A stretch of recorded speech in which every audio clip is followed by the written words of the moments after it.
Hey, what's good? It's your boy Ryan Fila, your personal motivator, and you're here with Motion Impact. And can I let you in on a little secret? I know who you are. You are your habits.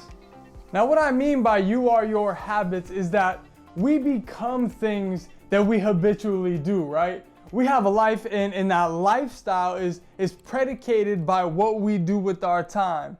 And the habits that we have become our lifestyle, and the lifestyle that we live is who we are. It's who we are defined by. Now that can change, and you don't have to stay the same person for your entire life, but you become what your habits are. If you're an athlete, you become an athlete because you play sports and you train and you're habitually involved in sports, right? If somebody is defined by being a smoker, if you say that person is a smoker, you're not saying that's the only thing that they are, but they become a smoker because they've habitually smoked. You don't call somebody who smoked once or twice or 3 times in their life a smoker. You call somebody a smoker who smokes every day, maybe a pack, maybe a cigarette, whatever it is, but it's a habit. Our habits define who we are. Now, like I said earlier, our habits don't have to be concrete. They can change over time, and who we are can change over time. But you have to consciously make that decision. Life is a culmination of days. Not one is missed. Every single day of your life is a part of your life. Don't forget that. But if you want to become a reader, let's take being a reader for example. Matter of fact, my senior year of college, I was like, yo, I got this goal. I really want to hone in on learning to read because I'm illiterate, straight up.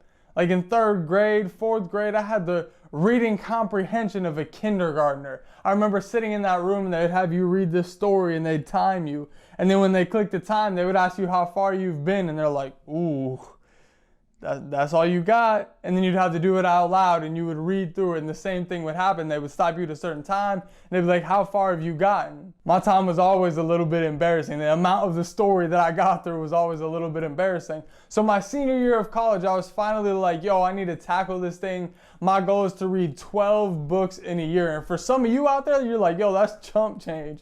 I read 12 books in a month. Well, not your boy.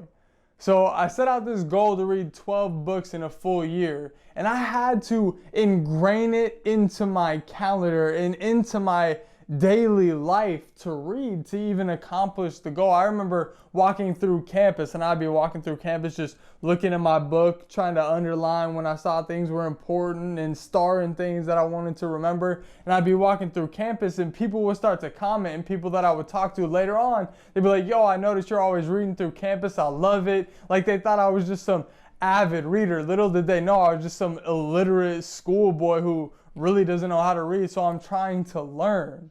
But I became like that guy on campus who was just walking through campus reading his book because that's what I was habitually doing. That was who I was during that point in my life. Now this year I've been scaling back a little bit, unfortunately, but throughout that time period, I became a reader. Do you understand what I'm saying? That habits became who I was. And at the end of the year, I finally got through 11 books because all of a sudden I couldn't count either and I lost track. I thought I had 11 done and I was reading number 12, but really I had 10 done and I was reading number 11. But my point here really is this, because what I'm still talking about is attaining your goals.